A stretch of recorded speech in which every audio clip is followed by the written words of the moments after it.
Hey guys, it's Roderick. I'm here with a review of Dark X-Men #1. And so this kind of rounds out the last book for the Fall of X, those first books that came out right after Hellfire Gala. Now, let me tell you my biases when I start. I always, regardless of what subject matter, I always like to reveal my biases so that way you understand where I'm coming from and that we're all on the same page. I have never ever been a fan of Madelyne Pryor. I just have not.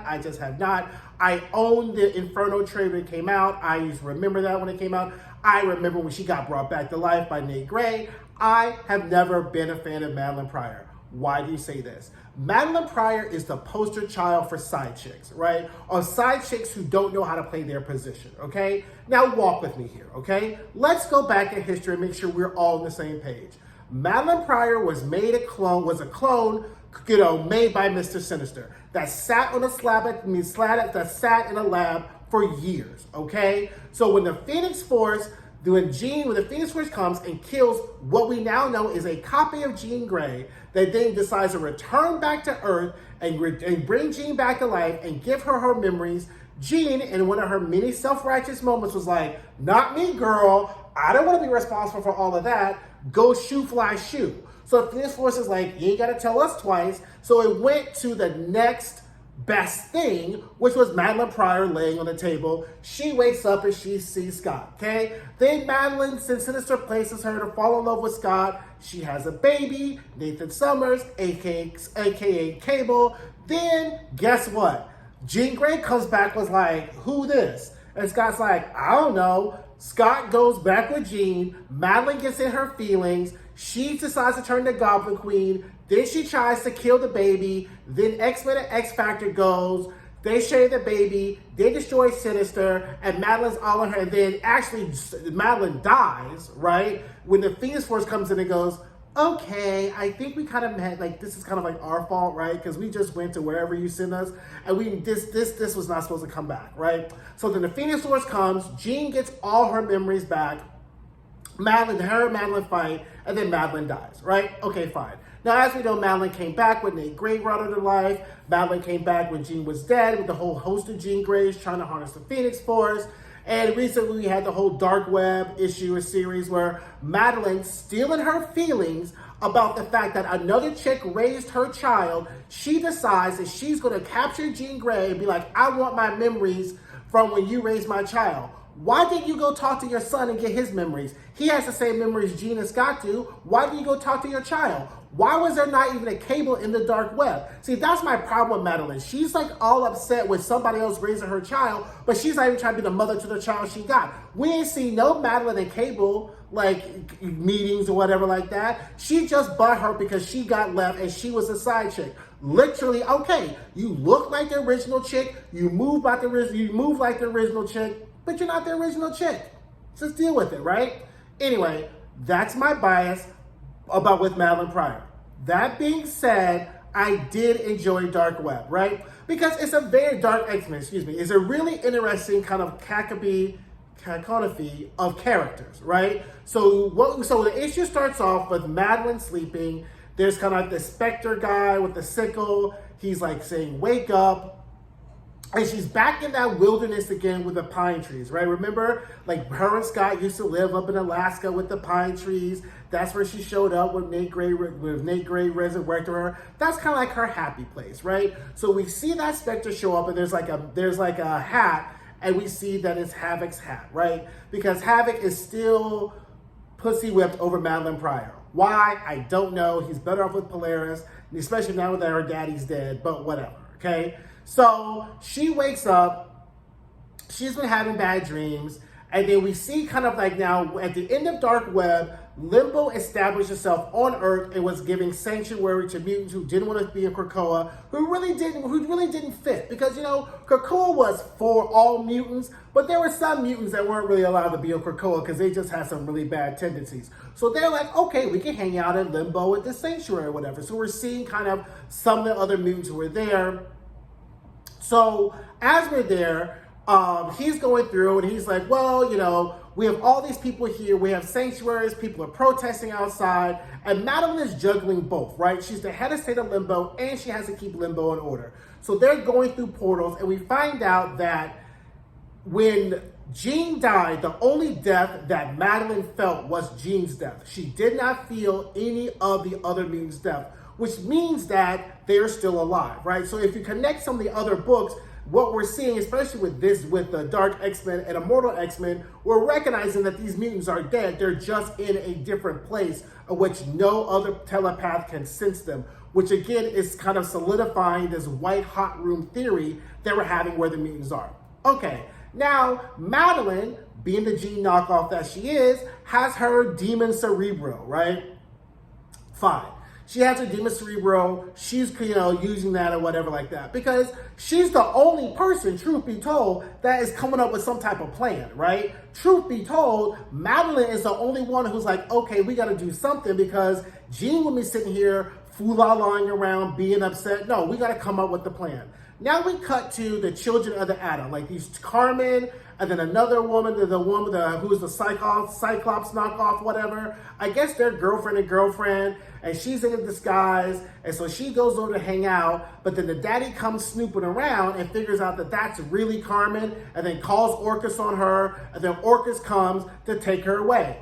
And it's that whole, again, one of the things I really love about the X-Men and their mutant story is that the parallels to the bigotry that humans have to people who are different is always on display, right? He's like, I just want to protect my family. I just want to do what's best. The best thing would be for you to mind your own business, right? Let your girlfriend fool-la-la, let your daughter fool-la-la with her girlfriend. But we can't do that. We just got to be all-out bigots in the name of being bigots, right? So Orcus shows up, puts her in a truck. Then we see Gambit shows up with Archangel Warren, okay? Who has been so, again, underutilized in this Fall of X, but whatever.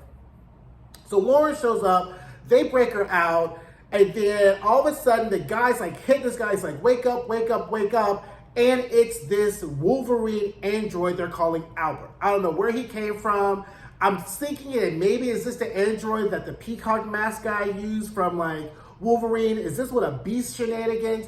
Drop down in the comments and let me know where Albert came from, okay? So anywho, they wake up, they fight, and then Albert stabs Warren. So Warren's down.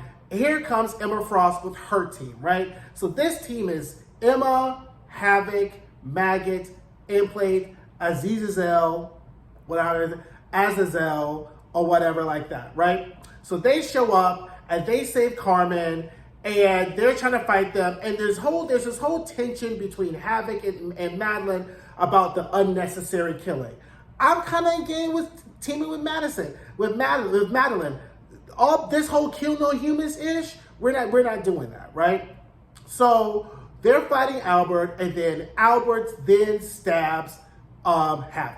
Okay, so Havok's down, and Archangel's down, and then they're about to get ready to go, and the issue kind of ends with all of them with all of them trying to leave with Carmen.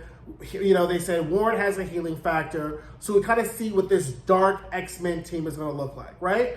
Now, the book kind of gave me that feeling of like Hellions. It's kind of like a quasi-Hellions, which kind of makes me wonder why they just didn't keep Hellions and make this team the Hellions team. But it definitely gave me a Hellions tease, which is good because I really enjoyed Hellions, right? Hellions was a really good book once, Quantum got over her daughter issues and, her whole deal with Sinister and Hellions was a really good book. So Dark X-Men really gave me a really good book. And as I said, Madelyne's the only person who kind of has some type of plan, right?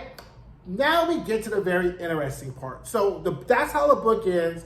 And then we kind of get this epilogue, right? Which is the weeks before everything happens. And we kind of see Alex and Madelyne trying to manage this type of relationship while they're in limbo, right? Like talking to the mayor and really trying to have some kind of application process for the mutants who want to come in.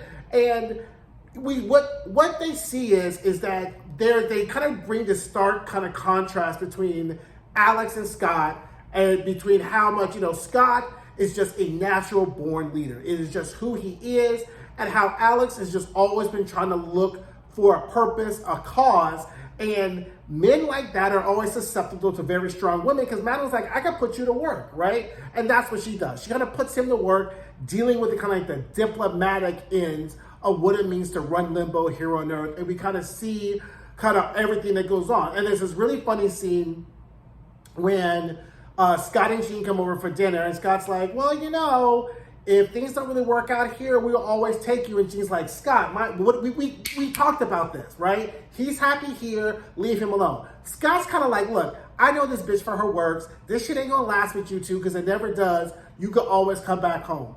Now, I agree with Scott. He just shouldn't have said it at dinner, but whatever. But Scott's like, no, Alex is like, no, this is where I belong, and whatever. And we just kind of see kind of like how their relationship is forming, right? So I don't really think Havok is dead. You know, it shouldn't be like there's enough magical people who are in limbo who can heal him and Archangel. I really don't want Warren to be dead either because I think he's been really underutilized.